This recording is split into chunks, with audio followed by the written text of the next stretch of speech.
Ny tokony ataon'ny olombavonjy zao dia afaka irany Jesosy ny tena amiko ka zavatra hositresika salama tompoko.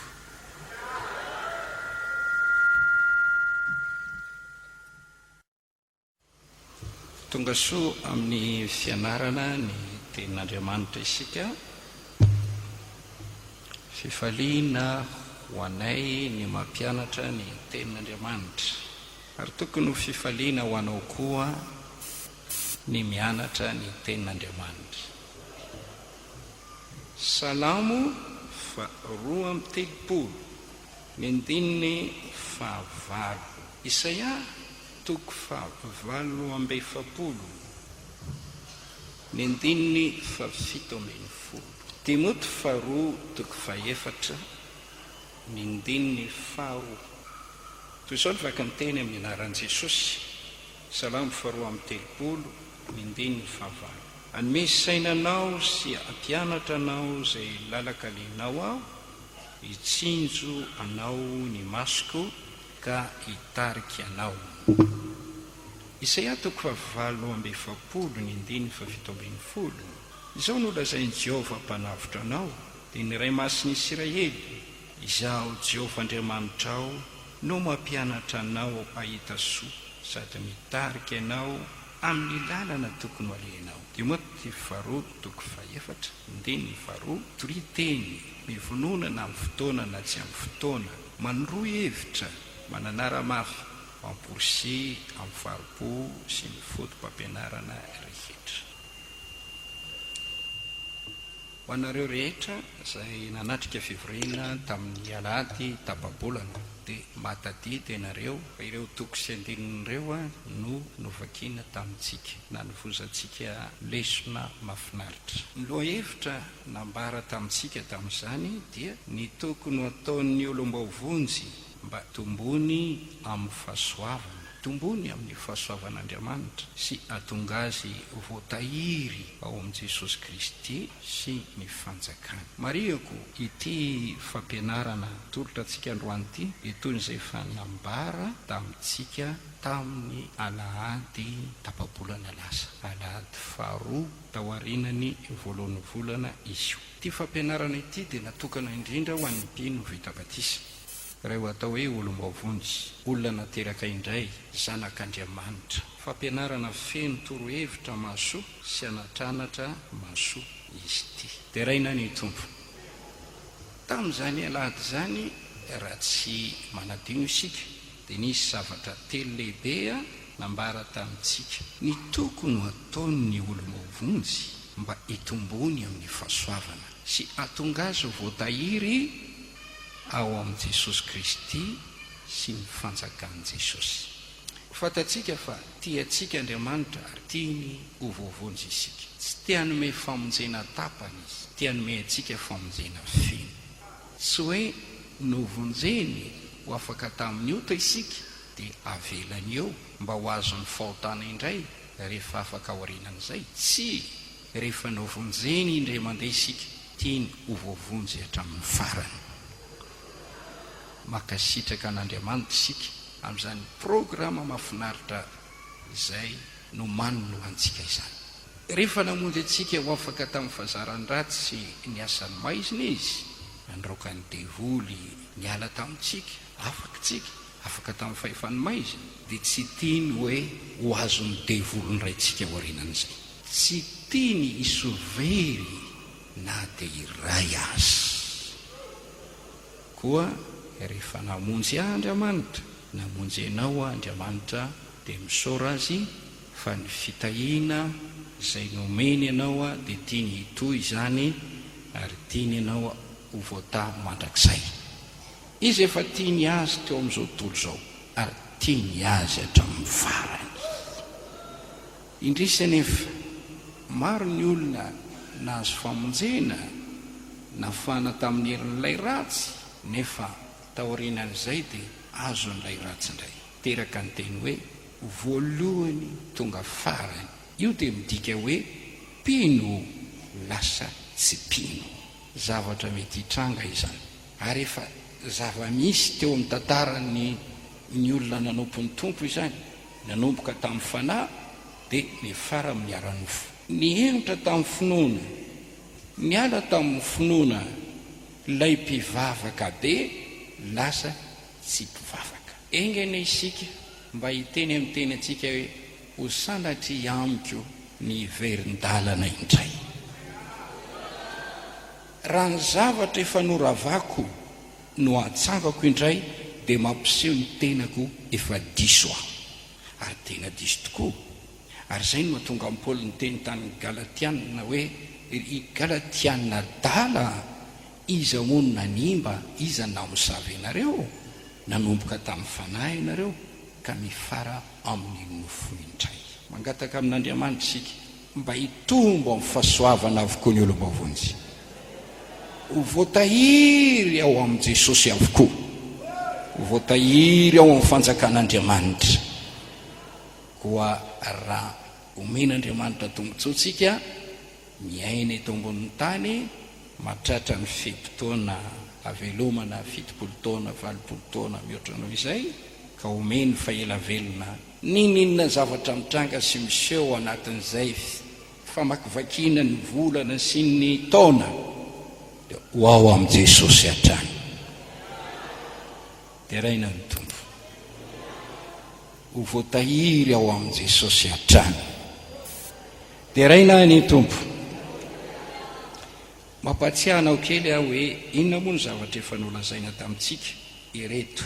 Ny olombavonjy dia tokony anao zava-dehibe ilay famonjena no raisiny avy tamin'Andriamanitra tamin'ny alalan'i Jesosy Kristy. Tombontsoa ho ahy ny nahazo famonjena, ataoko zava-dehibe izany. Tsy atakaloko volamena na volafotsy izany.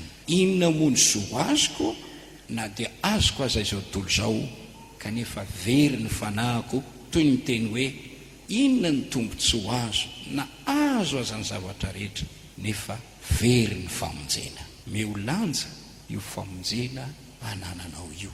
Voavonjy ianao izao, atao hoe olombavonjy ianao, nomen'Andriamanitra voninahitra ianao ka nataony hoe zanak'Andriamanitra, mpanompon'Andriamanitra ianao izao. Tsy manandevo anao izy fa tena manome fitahiana be dehibe anao. Ny olombavonjy dia tokony tsy verina amin'ny ota izay nataony teo aloha sy ny fiainany ratsy izay niainany teo aloha efa lasa izany. Ny fiainany ratsy izay niainana teo aloha efa nibebahana sy nalevona ary nariny, dia tsy tokony ho tadiavina intsony, tsy tokony haverina ao an-trano indray. Iza moa ny olona efa nanary fako tany amin'izao ordira ka andeha androakan'izany ray amin'ny arina ka hoentiny any an-trano? Ny adalana manao izany. Aza miverina amin'izay fanilozanao.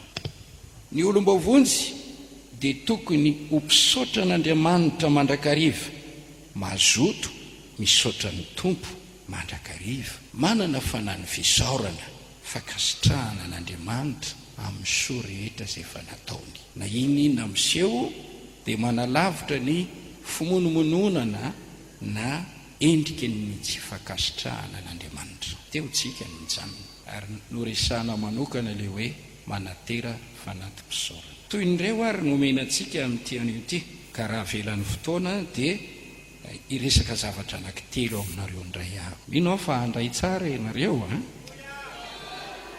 Ny olombavonjy dia tokony hanana fahazotoana amaky ny Baiboly na ny soratra masina, tsy ny mamaky fotsiny fa ny mandinika ny soratra masina. Tsy hoe mandinika fotsiny fa mianatra ny soratra masina, azo ny hevitr'Andriamanitra ao amin'ny bokiny. Dia raina ny tompo, Halleloia. Tena zava-dehibe tokony ho atao ny famakiana ny baiboly, ny famakiana ny tenin'ny soratra masina. Jereo le boky kely izay ananantsika hoe ny fomba hamakiana ny baiboly. Tokony hanana an'io ny mpino tsiraray avy ary anaraka izay taridalana ao. Manana trakta kely sika izay misy calendrier afana mamaky ny baiboly ao anatin'ny taona ray. Tokony hanana an'io koa ianao dia manaraka ny fandaram-potoanan'io raha mety aminao ny hamaky ny baiboly indray mandeha isa-taona. Tsy misy mahasolo ny famakiana baiboly eo amin'ny fiainana kristianina. Angamba mety misy olona tsy manana tombontsoa satria ny maso efa simba ka tsy afaka mamaky ny baiboly. Tsaboy ny masonao raha azo atao mamaky ny baiboly. Angamba misy olona tsy manana tombontsoa satria tsy mahay mamaky teny. Raha azo atao dia mianara mamaky teny ho amin'ny tanjona anankiray mba hafanao mamaky ny baiboly. Tian'Andriamanitra hamaky ny baiboly sika. Fantatrao fa iray amin'ny anton-javatra tsy azahoana valim-bavaka ny tsy fitiavana ny tenin'Andriamanitra. Ko raha tia ny baiboly ianao dia raiso sy vakio izy. Raha tia ny tenin'Andriamanitra ianao dia manokana fotoana hamakiana ny baiboly. Vakio ny baiboly, dinio ny baiboly, ianaro ny baiboly. Izany no tokony ho ataonao ry olom-bavonjy malala ny tompo, izay manetsy tadiny tsy hainy ny lalàna na ny fivavahany aza dia ho fahavetavetana, fa ho be fiadanana ny olona manam-pitiavana ny tenin'Andriamanitra. Hitantsika ao amin'ny Jaona 5:7-7. Dinio ny soratra masina, Jesosy no niteny io. Amin'ny Timoty 1:7-7, Paoly niteny mandra-piavoko manokana fotoana ho amin'ny famakiteny, manokana fotoana ho amin'ny famakiteny, manokana fotoana ho amin'ny famakiana ny baiboly. Dia raha Andriamanitra ao amin'ny Isaia 4:30 izao no voasoratra 9:20, iza ao amin'ny bokon'i Jehova ka vakio, tsy misy tsy ao ireo na dia iray akory aza, tsy misy na dia iray akory aza hitady ny namany, fa ny vavako no efa nandidy izany ary ny fanahany ihany no nanangona azy. Le tapany voalohany hoe jereo ao amin'ny bokin'Andriamanitra ka vakio. Ao amin'ny Joshua 1:1 tatsika ny tenin'Andriamanitra 9:5 manao hoe Joshua 1:9, oka tsy ala mvavanao ity bokin'ny lalàna ity, fa saintsaino andro manalina mba hitandremanao anao araka izay rehetra voasoratra eo, ary amin'izany dia ambinina ny lalanao sady azo fombiazana tsara ianao. Lay bokin'ny lalàna, boky nosoratan'i Mosesy, oka tsy ala mvavanao, saintsaino andro manalina. Tsy ho vitantsika mihitsy ny saintsainan'io raha tsy mandinika sy mamaky izay voasoratra ao isika. Mitaonanao ary himpeny fitabatisa mba ho sakaizany baiboly ianao. Ho tia mamaky ny baiboly isanandro. Alamino ny fotoananao mamaky ny baiboly. Averiko indray, tsy mamaky fotsiny fa ilaina antsika mandinika, mianatra mba hafantatra ny hevitr'Andriamanitra ao amin'ny soratra masina. Zany no lalana afana mitombo ao amin'ny fahasoavana. Zany no lalana afan'Andriamanitra miazona antsika sy mitahiry antsika ao amin'ny Jesosy. Misy tombontsoa be azo avy amin'ny famakiana ny baiboly mitoy sy fandiniana ny baiboly na fianarana ny baiboly. Ny mpino izay manao an'izany dia mianatra mamahantena, mianatra mikarakara sakafo manokana ho an'ny fanahany. Mila mianatra mikarakara sakafo ho an'ny fanahanao ianao. Dia raina ny tompo. Petera miteny manao hoe tahaka ny zaza voateraka maniriny rononom-panahy tsy misy fitaka mba hitombonareo amin'izany. Petera voalohany toko faharoa andininy faharoa, tahaka ny zaza voateraka maniriny rononom-panahy tsy misy fitaka mba hitombonareo amin'izany. Ny tenin'Andriamanitra no sakafo an'ny fanahintsika. Mateo toko 4:4, tsy mofo ihany ny veloman'ny olona fa ny teny rehetra aloko ny vavan'Andriamanitra. Ary ny boky any amin'ny Deutéronome hoe nampanetry tenanao Jehovah Andriamanitra ao ka namelanao nona mba hafantaranao fa tsy ny mofo ihany ny veloman'ny olona fa ny teny rehetra aloko ny vavan'Andriamanitra. Ny olombelona saina, fanahy, vatana. Ny vatantsika dia mivelona amin'ny sakafo aranofo, vary, laoka, voankazo. Ny saintsika dia mila sakafo ihany koa, fanabeazana ara-tsaina any an-tsekoly na amin'ny fomba hafa, fa ny sakafo an'ny fanahintsika dia ny tenin'Andriamanitra. Raha tianao salama ny fanahinao, atanjaka ny fanahinao, dia mila mihinana ny tenin'Andriamanitra ianao. Noho ny amin'ny toerana misy atsika dia indraindray tsika dia tsy afaka manatrika ny fivoriana izay anaovan'ny mpanompon'Andriamanitra asa fanompoana ho antsika mamahana ny fanahintsika.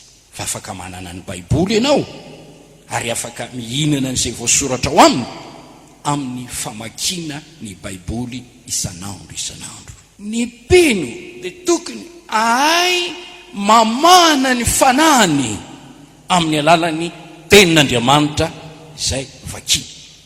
Eny na mamerina fotsiny ihany aza izay efa nambara taminao tao am-piangonana, mba hivereny reny, didinio tsara, dia tsakotsakoy tsara.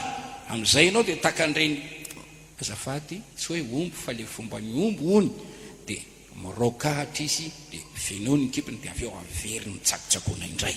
Dia raha ho Andriamanitra, raha misy tsy manana Baiboly ato, miangavy ianao mividiana Baiboly.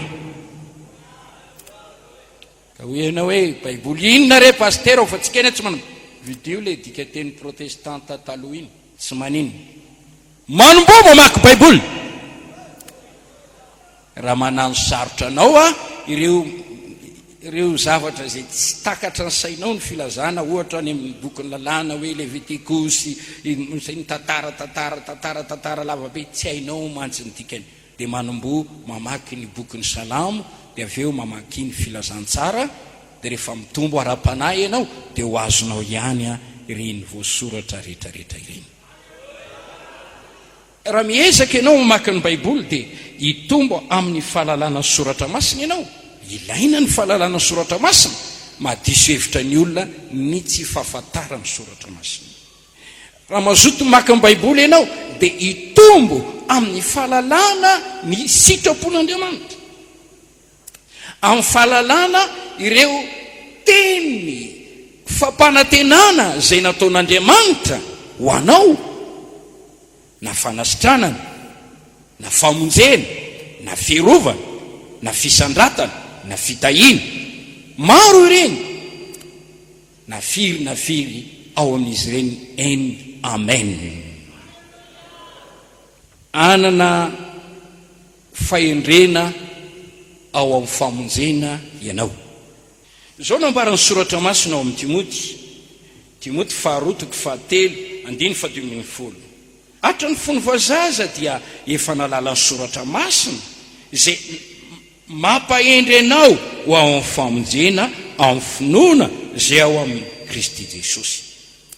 Timoty nianatra ny soratra masina, nisy nampianatra azy izany, ary rehefa nianatra izany izy dia izany nampahendry azy ao amin'ny voavonjy endry, fa tsy hoe voavonjy adaladala, voavonjy endry.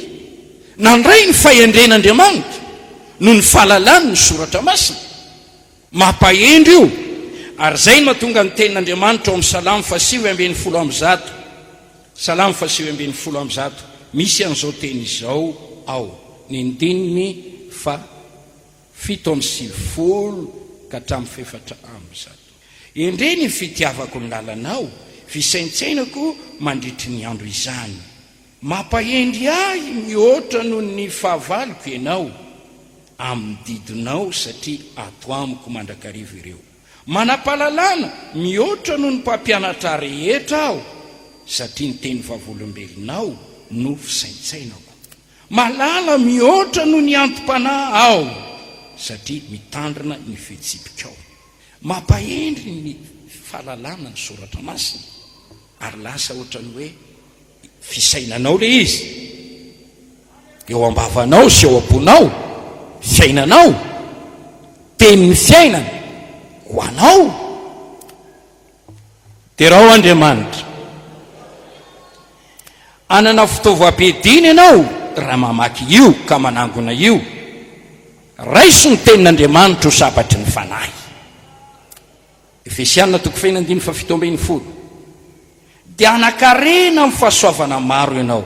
Kortiana 1:2-4:7. Manana fitaovana maro ianao, fanilo io, fanazavana ny lalanao io, jiro miposaka ao anatinao, fitaratra io hitarafanao ny fiainanao. Sabatra entinao miady amin'ny fahavalo. Ny fiainany olon'Andriamanitra dia voalaza fa mandray ny tenin'Andriamanitra eo atongotry ny tompo dia raina ny tompo. Halleluja. Dia torona miatoko 7:30. Izao no voasoratra manao hoe mipetraka eo atongotrao ireo ka samy andray amin'ny teninao. Kolosiana 2:7 aoka ny tenin'i Kristy toetra betsaka ao aminareo. Angono ny tenin'Andriamanitra mba hitoetra ao aminao. Mahafinaritra mihitsy ny aino an'ilay pastera anankiray izay, fa izy dia miteny manao hoe Matio ato izy, Marka ato, Rana ato izy, feno aho izy. Ary dia isaka miteny hoe voasoratra hoe Matio zao voasoratra hoe, isaky ny teny izy dia ao amin'ny tenin'Andriamanitra. Satria efa naka fotoana izy nanangonana ny tenin'Andriamanitra tao anatin'ny fony, tao anatin'ny saina. Namaky izy, nandinika izy, ary nitelina ny ireny tenin'Andriamanitra ireny. Fanambarana 2:7 sambatra ny olona mamaky sy mitandrina ny teny faminaniana amin'ity boky ity. Ary eo amin'ny Petera 2:7-20 manana an'ireo tenin'ireo sika, raha mandinika ireo sika dia manao tsara, fa ireo dia toy ny jiro manazava ao amin'ny fitoerana maizimaizina ka miposaka ao am-ponareo tahaka ny fitarikandro ny fahazavana. Ry olom-bavonjy mazotoa mamaky ny Baiboly, mazotoa mandinika ny Baiboly, mazotoa mianatra ny tenin'Andriamanitra. Fony mbola pino aho dia izao no nataoko, mandrainao totory-teny aho any am-piangonana dia verenako indray sady arako vavaka dia soratako amin'ny kaheko. Dia nataoko koa zany tao amin'ny fony aho mbola tao amin'ny sekoly biblika, ary zay moa tsy maintsy mandray nao totory-teny mihitsy, ary adinina hoe inona le tory-teny, aiza ny kahie nandraisanao azy. Dia ny ainako izany nanampy abe zany fony aho mbola zaza ra-panahy, dia renindray aza indraindray nataoko tory-teny. Fa tateo ariana aho efa afaka nitrandraka sy nandalina avy amin'ny fikarohako manokana fanampiany tompo, dia fahasoavana na amin'ny fahasoavana izany ny tompo aho, ary voatahiry aho mandraka androany, ary mangataka ny tompo aho mba ho tehirizina mandra-pahantoka, eny mandra-pafatoka. Tiako koa ianao mba ho voatahiry aho amin'i Jesosy hatramin'ny farany. Raha hoy ianao hoe za tsy te hiverin-dalana, za te haharitra amin'ny fanomponan'ny tompo, dia manoro hevitra anao aho vakio ary ny Baiboly, mazotoa mamaky an'io, ianaro io dia nio io angony be dehibe eo amin'ny fiainanao. Atao poko no rekitako ny teninao mba tsy hanotako aminao. mahery anareo zatovy maresy ilay ratsy satria ny tenin'Andriamanitra mitoetra ao anatinareo. Inona ny arovan'ny zatovy ny lalany tsy ho voaloto? Fitandremana araka ny teninao. Ka raha voasoratra ao am-ponao ny teny, iainanao ny teny, dia miaro anao izany. Dinio ny Baiboly. Alleluia. Tapitra tiny taona aiza ho aiza mifamakinao Baiboly ankehitriny. Bokinina nefa nivakinao, ary inona ny mbola tsy vita? Manana devoir ianao, vakio tsy mbola vitanao io. Azo mpambiaza, azo mpitahiny ny fianarana ny Baiboly zay te ho sakaizan'Andriamanitra, dia tokony azoto andinika ny soratra masina, hianatra ny tenin'Andriamanitra. Mampahendry, manome fahalalana, tondra fitahina maro. Andriamanitra ane amindra fo amin'ny rehetra, ary andresy lahatra anao an'olo tena amaky ny Baiboly. Rehefa matory ara-panahy ny olona, mavesatra aminy ity boky ity, tsy tiany ny mamaky ity, tsy tiany ny mianatra n'ity. Eny fanamakany am-piangonana izy tsy mivimbina n'ity. Vakio ny soratra masina, dinio ny Baiboly. Hitondra ny fanatrehan'Andriamanitra mamelombelona amin'ny fananao io. Rehefa manatrika ny Baiboly ianao, dia mamaky ny taratasin'Andriamanitra voasoratra tamin'ny soratanan'olombelona ho eo ampelantananao, ary isy fanahy omeny ny soratra masina anao. Aina ho an'ny mahazo azy io, ary fahasalamana ho an'ny olona mahazo azy. Mampalahelo rehetra tsy manana maso, ary za ty teny amin'ny tanora fa araroty dia ny mbola mahita tsara, araroty. Fa rehefa manomboka lehibehibe 10 taona andray 80 taona ianao dia ampiasa an'ity. Dia aveo mety ho voanandray rehefa afaka taona vitsivitsy tatsolomazo. Ary mety tsy fantatry tsony ny fitondran'Andriamanitra anao, iza malala na misy rahalahy anankiray niakatra tapoka ny tension, dia aveo tonga jamba, dia tsy afaka maky Baiboly tsony ianao, kanefa ho afaka ho mpitory-teny ianao na dia jamba azy, satria ny verset ao am-bavanao sy ao an-tsainao ary ao am-ponao. Iza veloha ny vita batisa eto, batiko hitsangana. Manoro hevitra anareo aho, raha tianareo no tafatoetra ho voatahiry ao amin'i Jesosy, hitomba amin'ny fahasoavana. Akafizo ny famakiana Baiboly. Asotoerana to. Na betaky ny ahoana aza ny asa nataonao nandritry ny andro, na reraka sy asa sasatra manahoana azy ianao tamin'ny rotoroto teo amin'ny fiainana, kolokoloy ny fanahinao, meo sakafo ny fanahinao, meo anjara toeran'Andriamanitra iresaka aminao amin'ny alalan'ny soratra masina. Asan'ny apôstôly 7:10 hitatsika ny nataony reto mpino reto, ny 12:11. Ary Paoly sy Silasy dia nampandehan'ny rahalahy niaraka tamin'izay no niala akany Beria, koa raha tonga tany izy ireo dia niditra tao amin'ny sinagogan'ny Jiosy. Ary eo dia mendrika no ry zareo tao Tesalonika, no ny nandraisany teny tamin'ny zotom-po sy ny fakingana rehetra, sy nandininy ny soratra masina isan'andro, na izany tokoa na tsy. Nandiniany ny soratra masina isan'andro. Daniel, Prime Ministre, ilay mivavaka intelo isan'andro. Za Daniel nafantatra tao amin'ny boky ilay fetrandro ataperany fahababoana isiny ny famangina, dia nampanatrehako an'Andriamanitra tompony tavako. Daniel dia misany ilay tovolahy mpianatra na fianarana nefa mpandinika koa ny boky ny mpaminany. Halleluja. Ao va ianareo?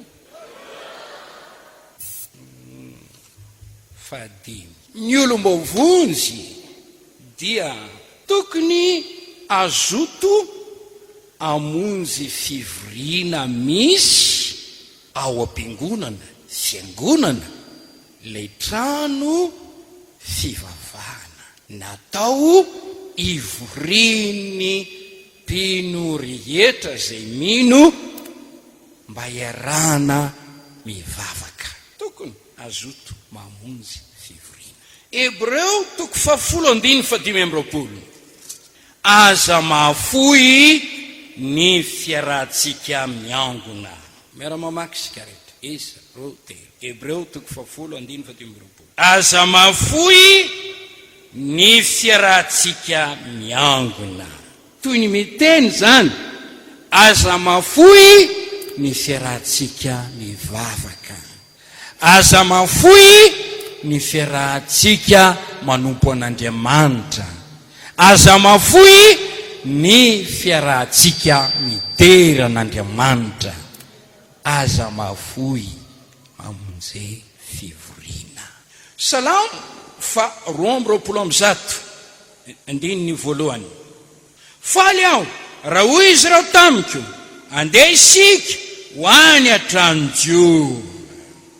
Ny ray mitona ny anankiray, andehantsika ho any an-tranon'Andriamanitra raha vavy aho. Dia ndraiky miteny hoe andehantsika ho any an-tranon'Andriamanitra raha lahy. Dia leny nitomina dia hoe faly aho raha hoy izy reo tamiko, andeha isika ho any an-trano-Diovy. Ohatrany hoe fafinaretana plezira ho azy mihitsy azafady. Fafinaretana ho azy mihitsy ny mandray an'ilay fotoamana hoe andeha hamonjy fivoriana. Misaotra ny tompo isika noho ny fisiny ny tranon'Andriamanitra, trano fivavahana, anaovantsika fivoriana, anatanterahana fotoam-bavaka, anatanterahana fotoam-pivavahana. Tombontsoa io. Ary ny tranon'Andriamanitra dia fantatsika tsara fa misy teny fikasana lehibe no fidiko ty toerany ty, itoeran'ny anarako no amasiniko ity, masoko sy ny foko eto. Ary iza dia eno izay vavaka atao eto amin'ity fitoerana ity. Eto amin'ity fitoerana ity no anomezako fiadanana ho an'ny olona. Misy teny fikasana eto. Tsy tahaka ny toerana hafa rehetra ity, satria toerana efa no amasinina, no fidin'Andriamanitra amiatrana ny anarany. Ny maso mieto, ny sofo mieto, nampananteny izy fa eno izay vavaka atao amin'itony fitoerana itony. Koa raha tonga ny fiantsoana sy taon'ny mpitondra fivavahana, ny mpanompon'Andriamanitra zay miandraikitra hoe izy fitaom-pivavahana amin'izao, dia tokony ho faly isika manatrika fivoriana. Misy teny fikasana ao amin'ny Isaia 2:2-4. Amosa 4:1-2. Miteny manao hoe ny tranon'Andriamanitra dia oriny eny an-tapokavoana, ary ny jetilisa sy ny firenena dia tany zotra ho any. Dia hoy izy ireo hoe andeha isika ho akany an-tranon'Andriamanitra mba hampianarany antsika ny lalàny, ny teniny, ny sitrapony, mba atorony antsika ny lalana tokony ho alentsika. Te tranon'Andriamanitra misy zavatsoa, misy teo voky zavatsoa amin'ny tranonao zay hoy ny mpanao salamo, dia tokony azoto akaty an-tranon'Andriamanitra isika. Halleloja. Za mino fa natonga ho vovontsy dia noho izany anatrika fivoriana. Nisy nitaonao hoe misy fitaom-pivavahana ohatr'izao amin'ny fiangonana, ary nanomboky tamin'izany tao Maivatanàna tamin'ny efitrano kely zay, asa 4 metra sory 8 angambo eo. Dia nisy tableau dia riny lahy tonga tao aho. Ary efa tonga tao aho dia nitoroteny ny mpanompon'Andriamanitra, tao zay ny mivavaka, tao no neny tompo aho, tao no niratanomasoko, vovonjy aho satria nanatrika fivoriana. Ary za mino fa maro amintsika reto matoa nahazo famonjena dia nanatrika fivoriana farafakeliny 3 volana nandritry ny 3 volana na mihoatra sasany nanaraka fivoriana nandritry ny taona, izay vao nahazo famonjena. Fa izay eto miteny hoe araho 3 volana ty fivoriana eto ty, andramoka izaho fanao zavatra lehibe aminao Andriamanitra. Le famonjenao an'ilay fivoriana na fotoam-bavaka na fotoam-pivavahana dia mamela an'Andriamanitra hiasa hikasika ny fananao ka hitondra fitahiana ho anao. Raha io lay loharano na novozanao famonjena, dia mbola io ihany koa no tokony mbola ampazoto anao, satria mbola hiterizanao n'ilay famonjena, hitombonao amin'ilay famonjena, aparetanao, lazaina hoe lala-pasoavana io, lala-pitahiana io, famonjena fivoriana io. Raha te hitombo amin'ny finoana, ianao finoana avy amin'ny toroteny. Aiza no ahafahan'ilay toroteny ho renao raha tsy amin'ny alalany famonjena fivoriana.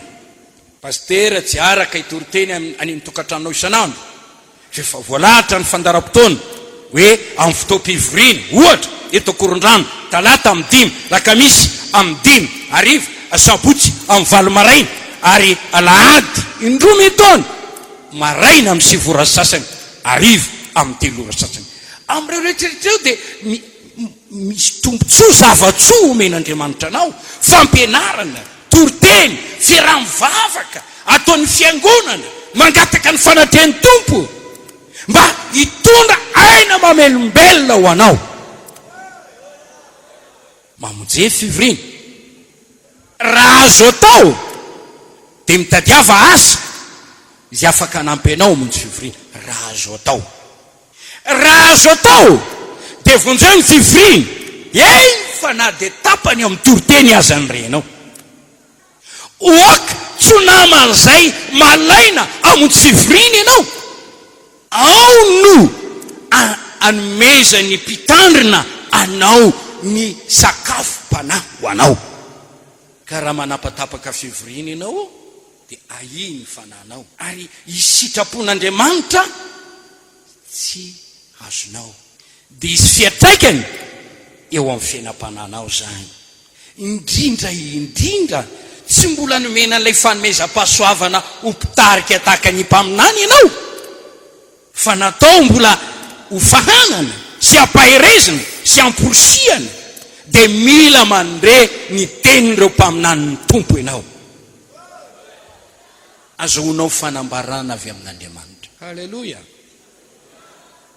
Ny fanatrehan'ny tompo dia ho tsapatsika mamelombelona raha misy 2 na 3 mivory amin'ny anarako dia eo afovoany aho. Ko ny fanatrehana fivoriana dia tafatambatra ny mpino, tonga eo ny lehilahin'Andriamanitra, tonga eo ny vehivavin'Andriamanitra, tonga eo ny zanak'Andriamanitra, miara mivavaka, miara miantso ny tompo, dia isy fahasoavana ahitin'Andriamanitra eo. Ary ny devoly izay afaka mitolona anao tany ambadika tany dia tsy afaka hiditra ao anatin'ny fivoriana noho ny fanatrehan'ny tompo. Dia ovotsorana ianao raha vao miditra amin'ny tontoerana itony. Nahita fijoroana volombelona be dia be aho, fa raha vao nanitsaka ny kanja ny tranon'Andriamanitra fotsiny dia sitrana tamin'ny aretina. Ninona zavatra mitambesatra aminao any an-tranonao any, trotraka tamin'ny adi-piainana, tafotoana tamin'ny resaka ny fanaovana tamin'ny ranony, ny amin'ny zavatra hitanao aty am-piangonana no hamelombelomana anao. Vonjeo ny fivoriana, masotoa mamonjy fivoriana, aza mafoy ny fiaraha-miangona. Naiza angonana natelo amin'ny anaran'i Jesosy eo afovoany izy. Mety azo ny fahalemena maro anao tany hoany, fa ny vavaka ataon'ny mpanompon'Andriamanitra izay miantsoantso an'Andriamanitra ao amin'ny fivoriana dia hitondra famindrapo lehibe ho famonjena anao. Toerana anovozana aina ty amin'ny fivoriana, ary toerana koa fananganana, ary toerana hitaizana anao, toerana anomezana anao vatsim-panahy. Sambatra ny olona ny fidinao hitoetra kanjanao Jehovah any am-boky ny Salama, teo voky zava-tsoa amin'ny tranonao zahay. Ireo mpino mpianatro ny tompo tao aoriana ny fitsanganan'i Jesosy tamin'ny maty dia nazoto ny araka dia nivory tao amin'ny efitrano ambonirina tao Jerosalema. Ary ny tompo dia niseho tao amindreo tao amin'ny fivoriana ka niteny tamin'izy ireo hoe fiadanana aneo anareo.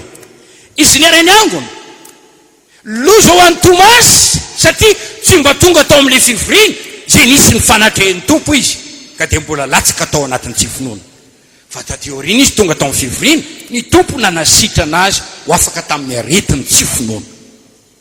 Mamelom-pino maro ny fisalasalana, mirosaina amin'ny rahavavin-tanana rehefa manatrika aby tsy fitsapana sy fizantoetra, vaolana mamonjy fivoriana. Ny fikoritadsainao dia izy vaolana saika solafaka ny tongotro raha nijery ny ratsy fanahambininy.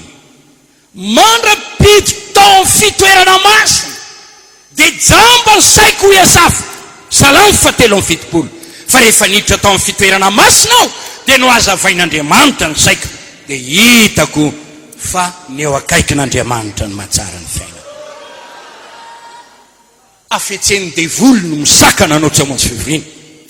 Tsy tiany azo tolotsaina avy amin'Andriamanitra ianao. Fa nangolen'ny devoly manao blocage tsy hamonjy anao fivoriana. Fitaka afetsena izany mba ahafahany mandrombaka anao. Fa raha tonga amin'ny fivoriana ianao, tsisy devoly afaka mitaka anao zany. Satria mahery Andriamanitra manome saina anao, mampianatra anao hitasoa sy manoro anao ny lalana tokony alenao. Ka raha tianao ny fananao hitombo ary anana fahasoavana, hoy aho miteny aminareo mamonjy fivoriana.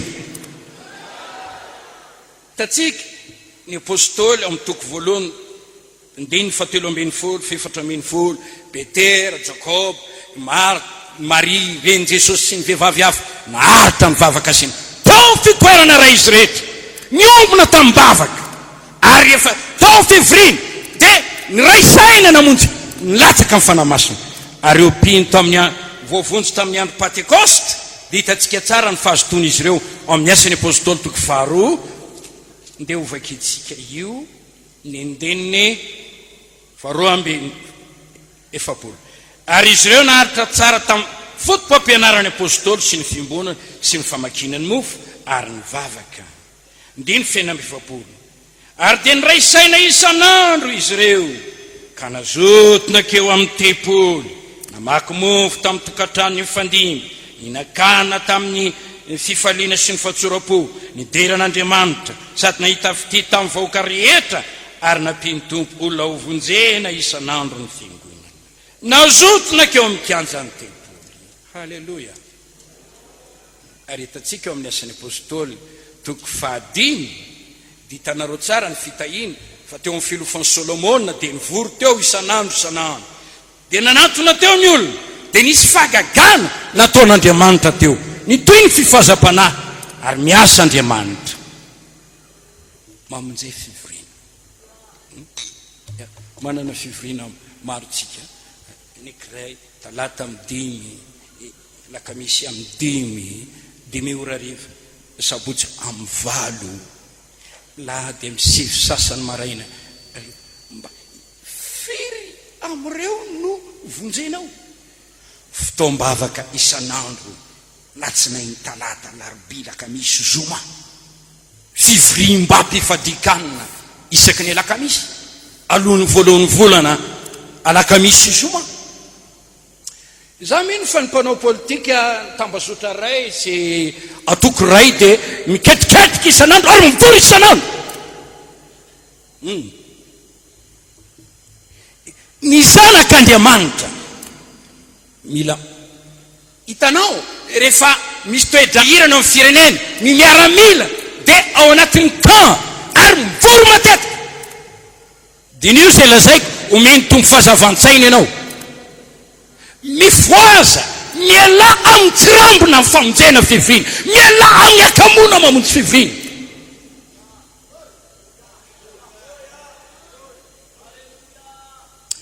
I Marta rahavaviny Maria dia tsy nazo toera tamin'i Jesosy, dia ny tompo izy io satria nandray an'i Jesosy izy ary nikenikenina tamin'ny angamba anao dite anao inona ary dia natsiaro sahirana izy. Eo izy tamin'i Jesosy, tsy mampanina anao ve ny amialany rahavaviko amiasa reny? Hoy ny tompona nitsy azy, Marta, Marta, maro ina sy be areny ianao, Maria no nifidy ny anjara tsara indrindra zay tsy esorona aminy. Satria Maria ina nataony nipetraka teo tongotry ny tompo, niaino ny feon'ny tompo. Le fipetrahantsika manety teny mafoy ny fotoanatsika mba hanome adiny ray ao anatin'ny 4 ora mba hiaino ny tenin'Andriamanitra dia hitondra fitahiana ho anao. Rehefa velona ny ara-panan'ny olona, mifony ara-panan'ny olona dia manao zava-dehibe ny famonjena fivoriana izy. Nandeha tantara anankiray antantaran'le rahalahy tao izy Simona, dia isaka zao ihany nataony rehefa mba tsy adiny mihitsy isanandro tonga ao am-piangonana izy. Jesosy io ity Simona, tonga eto an-tranonao aho. Amen, lasy izy. Zay foana ny fiainana. Indray andro tratry ny accident izy, dia nisy olana teo amin'ny fahasalamany. Tany amin'ny hôpitaly izy, misy tapaka. Fa tao anatin'ny fahoriana io izy, tsy afaka namonjy nakany an-tranon'Andriamanitra. Jesosy indray niteny tamina hoe, Simona, ity Jesosynao. Sitrana izy. Nampianarina isika mba hanompo an'Andriamanitra amin'ny fitiavana, hanompo an'Andriamanitra amin'ny fifaliana, hanompo an'i Jehovah amin'ny herintsika rehetra. Mo tena miherinao rehetra fa ny anao fanao fikelezanaina, manompo ny tompo, manatanteraka safanompoana, mamonjy fivoriam-bavaka. Mety tsy ny rehetra no afaka mamonjy anao, lavitra, angamba, fa movy mba mivavaka ianao, ary mba firy amin'ireo fivorianareo mitratranao. Ary raha tsy mamonjy ianao, inona no antony? Mitombona ve ny tsy fahafahanao? Sa ianao kamo mpanompo ratsy sady malaina ianao zany? Raha izay, loza ho an'ny fananao, tsy manosona ny fananao aho. Ny elahy amin'ny akamoana, mpamaly soa izay mazoto mitady azy Andriamanitra. Farany, ile fahatelo. Ny olombavony dia tokony azoto ho amin'ny fiombonana amin'ny olon'Andriamanitra. Halleluja. Asan'ny apôstôly toko faharoa ny andininy faharoa amby efapolo. Ary izy ireo naharitra tsara tamin'ny fotom-pampianaran'ny apôstôly sy ny fiombonana. Maritsika ilay fiombonana, manaitra ny teny hoe fiombonana, manambara inona moa zany? Manambara firaisan'ny mpino, manambara fihavanan'ny mpino sy ny mpino, fitambaran'ny mpino, fikambanan'ny mpino. Tokony hiditra ao amin'ny fiombonana io ianao. Tsy hoe novonjeny ianao dia tokatoka-monina any, ho ianao hoe vie priveko manokana ny ahy, za manana vie priveko manokana, za tsy te miarakaraka amin'ny ranona rakoto sirabe, za tsy zany no drafitr'Andriamanitra namonjy antsika. Matoky Andriamanitra izay niantso anareo anana firaisana amin'ny zanany, anana firaisana amin'ny Jesosy, anana firaisana amin'ny zanak'Andriamanitra. Ny olon'Andriamanitra rehetra dia voambara hoe vatatenan'i Kristy. Kortiana voalohany toko faharoa ambin'ny folo andininy fafito amby roapolo. Enareo no tenan'i Kristy. Zany no ilazana hoe tena iray ihany isika ao amin'ny Kristy na dia maro aza. Romanina toko faharoa ambin'ny folo andininy faefatra sy fahadimy. Na dia maro azy ianareo dia tena iray ihany ao amin'ny Jesosy. Ampianarina antsika ao amin'ny andraisana amin'ny fanasan'ny tompo io fiombonana io. Kortiana voalohany toko fahafolo andininy fenina ambin'ny folo fafito ambin'ny folo. Ny mofo izay vakitsika tsy firaisana amin'ny tenan'i Kristy va izany? Ny kapoka sotrotsika tsy fiombonana amin'ny rano va izany? Hitanao tenan'i Kristy isika. Noho izany aokisika azoto ao amin'ny fiombonana. Dia raha ao Andriamanitra tena manana zavatra ho tenenina mihitsy amin'ity andininy ity, satria ao amin'ny Efesiana toko faharoa, Jesosy izy no fihavanantsika, ndiny faefatra ambin'ny folo. Zay toko faharoa dia toy izany: zay na iraintsika roa tonto ka nandrodana indrindra ny fisarahana manelanelana antsika. Tsy hoe josy jetilisa ihany, fa na jetilisa samy jetilisa azy, atao amin'ny nofo nandravan'ny fandrafiana dia ny lalàna nisy didina tao tandremana mba anakambanany antsika roa tonto. Josy jetilisa io, jetilisa samy jetilisa koa, ho amin'ny tenany olombavao ray anaovany fihavanana, ampihavana antsika ho tena iray ao amin'Andriamanitra, ampihavanana isika ho tena iray ao amin'Andriamanitra, hevina ho mpiombona amin'ny tompo sady miray isika, satria tena iray isika. Ao amin'ny Kortiana voalohany toko faharoa ambin'ny folo andininy fadimy amby roapolo dia izao no voasoratra manao hoe oka tsy isy fisarahana eo amin'ny tena fa mba hifampia ny momba ny tena rehetra. Lalina ny fomban'Andriamanitra. Dia raina ny tompo. Jereo an'izay tena samy hafa fiaviana zay telo mirahalahy eto hitanareo reto izay manompo eto nefa dia tahaka ny olona iray ihany izay. Piraitam-po ao amin'ny tompo. Tahaka izany koa isika rehetra piraitam-po ao amin'ny tompo. Tokony ho miombona, miray tsara, miray iny. Ka ny vatana anankiray na sofinako manompo ny vatana, na maso manompo ny vatana, na volo haingony loha, na vava manompo ny vatana, tanana manompo ny vatana. Marina fa samy hafa kolera, samy hafa fa efa natao tena iray. Ny olombavonjy dia tokony ho miombona tsara. Zany ao amin'ny fiangonana fotsiny miditra ao atara mivoaka ao lasa aloha. Za tsy te fandraindray amin'izany. Ovay ny fombanao. Hoy amin'ny teny aminay ovay zany. Hoy amin'ny teny aminao mananatra anao, manitsy anao, ovay zany. Tsy mety eto zany.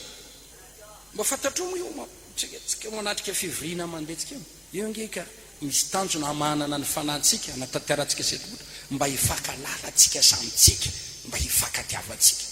Ary zany no anaovana ny fanasany tompo. Ka ohatra ianao tonga eto ny akaikinao tsy arabainao kory, tsy misy firana, tsy mba mijery azy akory ianao mba ity firana ho anao ravavy ity mba jereo ainao tsy mitona ity say inona anao piko anao ianao tsy mitondra sitilao ity misy. Tsy misy toerana ao amin'ny mpiavinavina ao amin'ny fanjakan'Andriamanitra.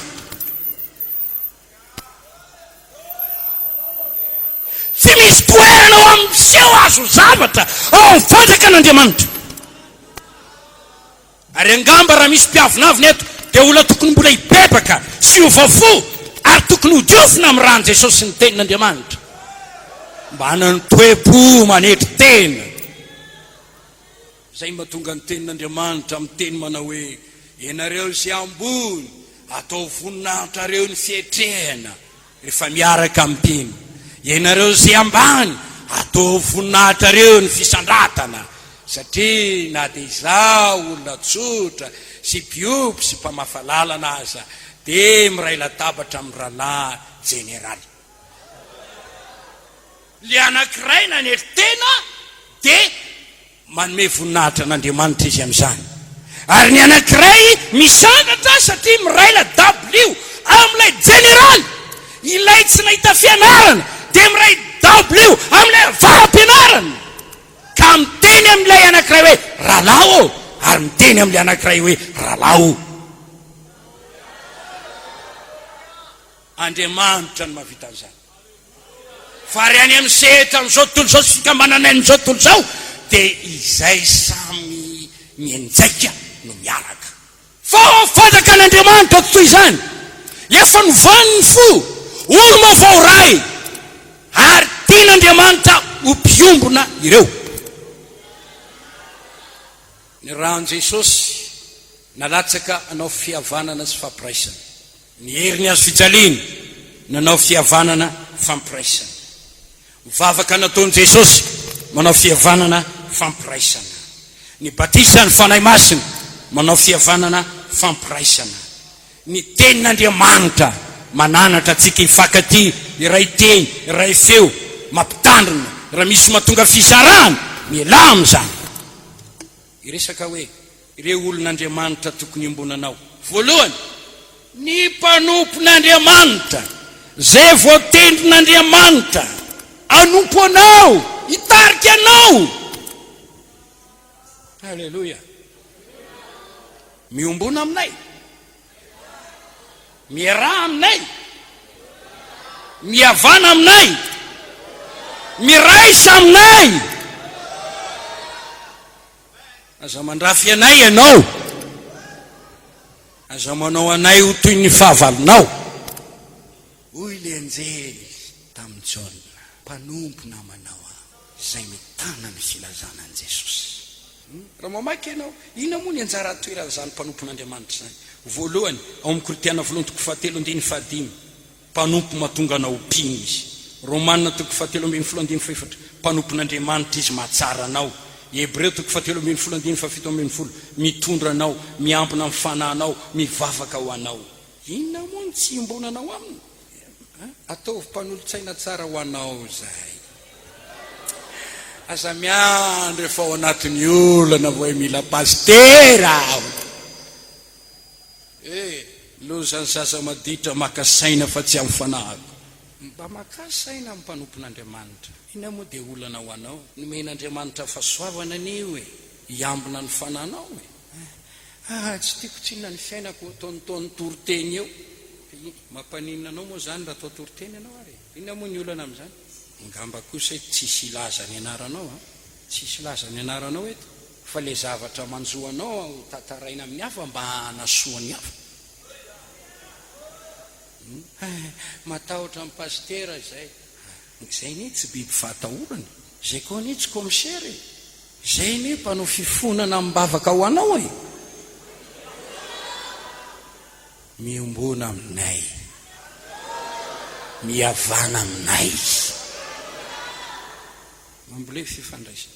Ireo mpino matoky mitoetra tsara ho amin'ny tompo, miraisa amin'izy ireny, miavana amin'izy ireny. Timoty 2:2-2. Miera amreo zay miantso ny tompo amin'ny fo madio. Ny vahoakan'Andriamanitra, ny fiangonan'Andriamanitra, voafitin'Andriamanitra toanao reo, navotan'Andriamanitra toanao reo, mitovy zavatra inona aminao reo, lalana ray aminao reo, tanjona ray aminao reo, tia nandratra an' Jesosy tahaka anao reo, tia ampandroso ny fanjakan'Andriamanitra tahaka anao reo, misoran'Andriamanitra noho ny fisiny reo, namanao reo, miombona aminy. Alleluia.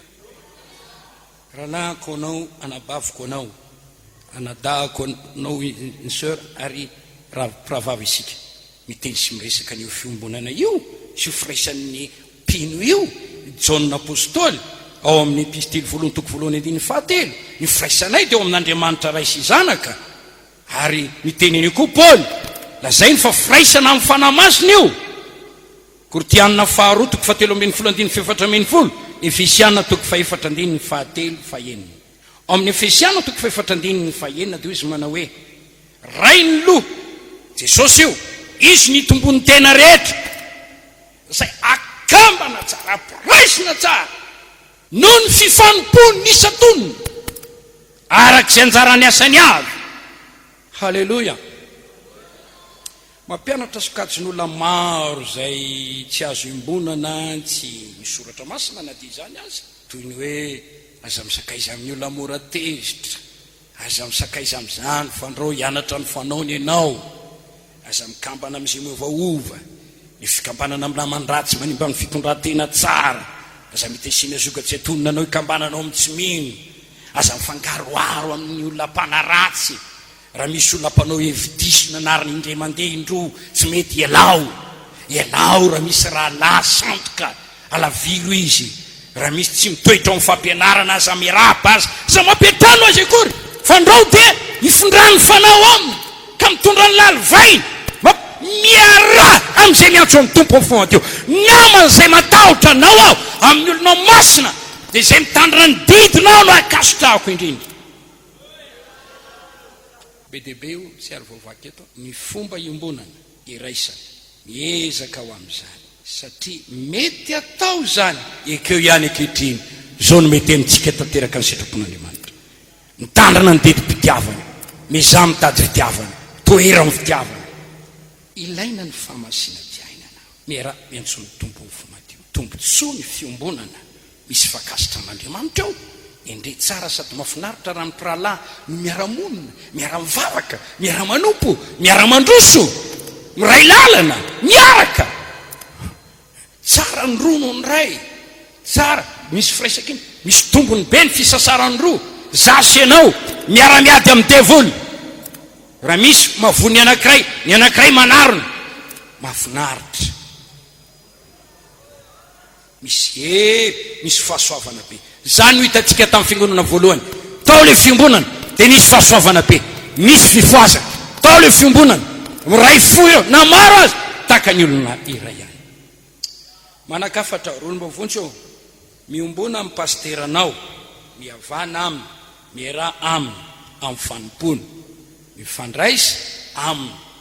Oka ho naman'ny pasteranao ianao, ataovy ho isan'ireo mpiambinanao izy io, ataovy ho isan'ny mpanolotsainanao, olona fakakevitra. Hitanao amin'ny birao rehetrarehetra dia misy foana anao hoe mpanolotsaina, conseiller, na ny gouvernement na ny filoham-pirenena manana conseiller manoka. Ianao amin'ity lalan-danitra ity, ataovy mpanolotsainanao ny paster.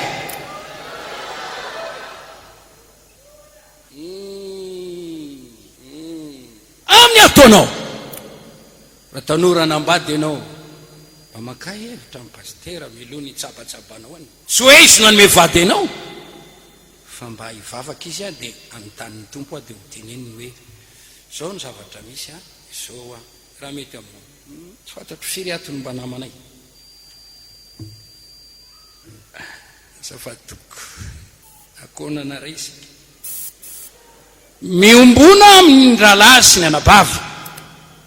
Oka ho naman'ny izy ireo ianao, naman'ireo tian'ny tompo, naman'ireo matahotra ny tompo, naman'ireo mino amin'ny famonjena ny fanahy, naman'izay matahotra miara amin'izay miantso ny tompo amin'ny fo madio.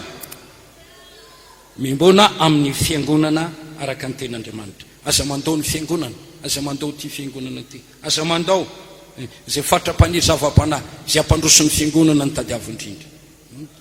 Atao mpiangonana misy sampana maro samihafa, any amin'ny section, misy mpiandraikitra section, misy mpiandraikitra quartier, midira ao amin'ireny groupe reny. Fiangonana sampana mpampianatra skolady, sampana service d'ordre, sampana midira ao amin'ireny. Sampana tanora, misy tanora atsita mihitsy misy azy, tsap zay mitokana ireny mitady mahafinaritra amin'ny tenany. Raha manan-javatra ianao mba miaraka ao, mba ifampisarana, mba mifahasoavako ho zaraiko amin'ny ho fampandrosoana ny fiangonana. Tsy hita mihitsy ianao, fahoriana ianao tsy hita, akafaliana ianao tsy hita, amin'ny fandaminanao ampiangonana ianao tsy hita. Tsy zany ny tanjon'Andriamanitra. Raha namonjy asianao izy ka nataony zanany lasa zanany vavitsika, nataony ray tapo, ray ihany no ray tsika, ray finoana, ray ny batisa, ray ny fanamasana, ray ny fotom-pampianarana, ray ny lalana, ray ny doktrine. Inona ary ny olana tsy mampiaraka? Joseph tady ny rahalahiko ny tady. Davida tady ny rahalahiny mba hotondrana sakafo. Fa inona no ataonao amin'io rahalahinao io, amin'io rahavavinao io? Inona no ataonao? Zaho mivavaka tokony isy finoana miteraka tsara-panahy. Mba mifankafantatra, mba mifampetranora azo atao, mba hifankalalana misimisy kokoa, miresaka zavatra ho fampandrosoana, ninona marina, ninona ny mateo ty, dia nio raha misy tatsara-panahy. Faranako ny teny lasa ny fotoana, misaotra ny tombosika izay nanometsika saina tamin'ny teny io ity. Halleluja! Tao an'ny olombavonjy vita batisa izany teny izany. Na isa olombavonjy te hitombo amin'ny fahasoavana sy voatahiry ao amin'i Jesosy, dia tokony hanaraka ny taridalana. Mbola hitoy ity fampianarana ity. Mivavaka isika mba hitombo sy voatahiry ao amin'ny fahasoavana hatrany hatrany. Halleluja! Mitandrana isika ny amin'ny fisiny devoly fahavalo, mpikoroka, mampisaraka, fetsy, mpamitaka, mpampiady, mampizarazara, mpiaza fanahy Simona, indro satana mitady anao kororoana tahaka ny vary, fa rehefa misaratsaraka dia kely ery, fantatra hoe akangamaro tsy vakinam-po, marina io, tovitovy fanamina mantsy. Zay efa mpiaza akanga taloha, mitovy fanamina ny akanga ka rehefa manenjika azy ny mpiaza sy ny alika dia manenjika an'le anankiray dia manidina ndray le anankiray dia lasa ndray le ambo manaraka an'ity dia manaraka an'ity ndray reradraraka ty dia manidina ndray le akanga anankiray maka fanan'le ambo dia la ndray ty reraka ty dia manenjika an'ity ndray kanga maro tsy vakin'ambo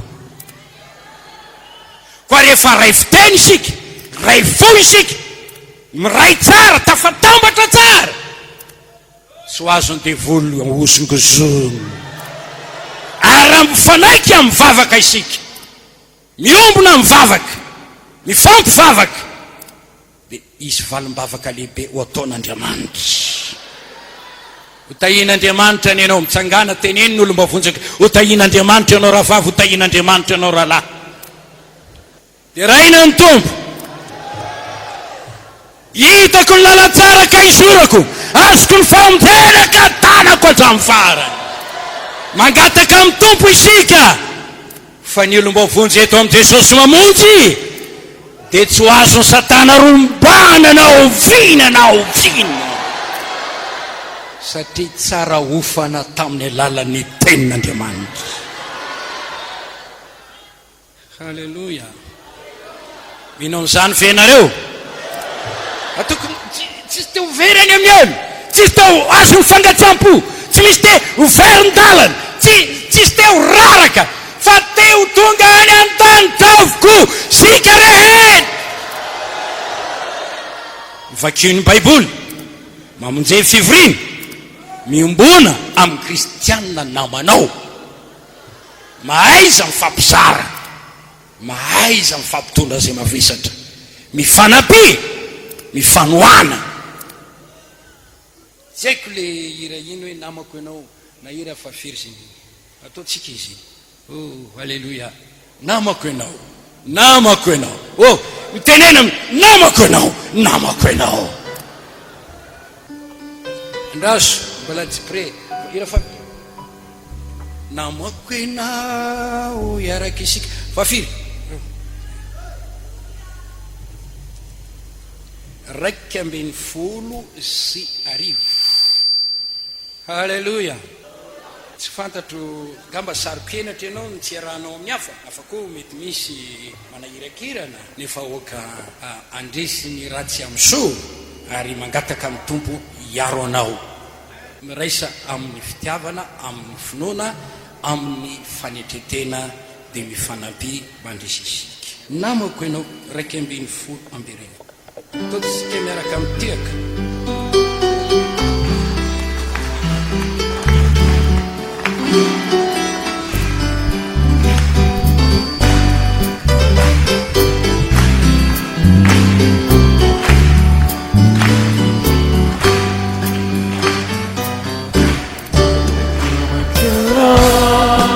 Yarakisika vanirino samyotafika kusambatra anilani tumpu ratiza yarakanumpu sakai sakiana yarakisika irarino samyotafika vinariza anilani tumpu mandrakiza yarakanumpu namakianao yarakisika antirino samyotapita kusambatra anilani tumpu ratiza yarakanumpu sakai sakiana yarakisika irarino samyotapita anilani tumpu mandrakiza yarakanumpu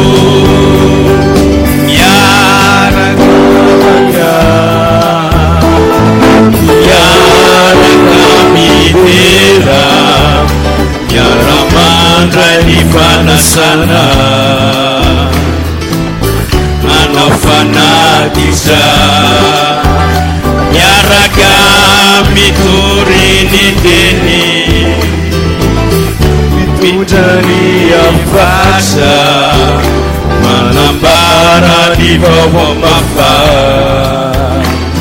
fa samy te amonjy fana namaky anao hiaraky isika fa ny reno samy ho tafita ho sambatra anilany tompo ratriza hiaraka nompo sakaizakiana hiaraky isika irarino samy ho tafita finarisa anilany tompo mandrakiza hiaraka nompo raha misy alaye sy mety ho rasampo aokamba ifamena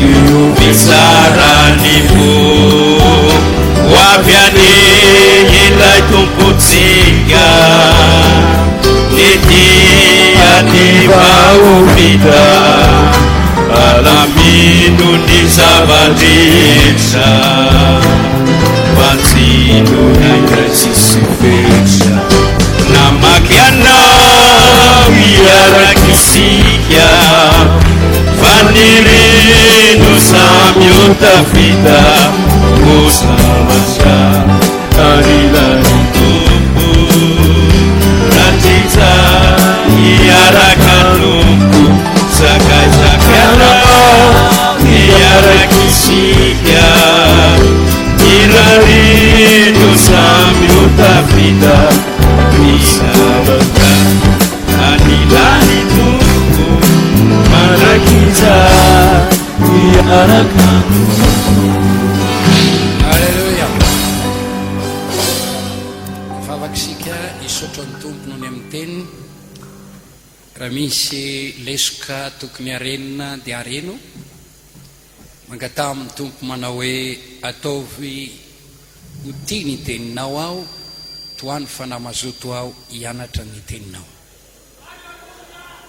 mangata amin'ny tompoko apio a anana fo mangetaheta azoto mamonjy fivoriana mba hiaraka amin'ny lalasiny anabavy avao ny sakana rehetra ary apio aho ho mpiombona amin'ny olon'Andriamanitra naman'ireo aho tsy naman'ny devoly naman'ireo ianao ampio izy raha hitanao manatrika ady mipairezy izy raha hitanao mitanolika namany ianao mivavao azy raha renao fa tratra ny olana izy mivavao azy vangio izy raha marary raha misy azonao atao miovoly izy raha ohatra ka misy tokony azonao atao apio ny namanao dia raha ho Andriamanitra okotsika tsy ambakainy silamo ny musulman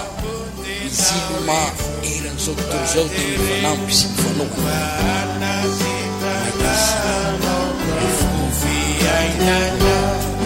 irany teso tenutenarutu kasabata siketinya pamipitare rifunika tapak dia tambani zainatu saudi afaka nira ni teso tenutenarutu kasabata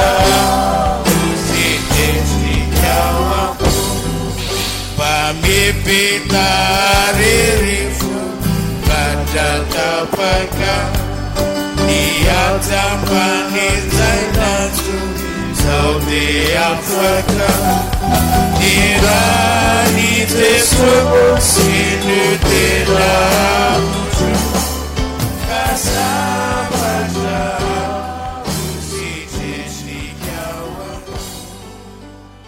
hallelujah.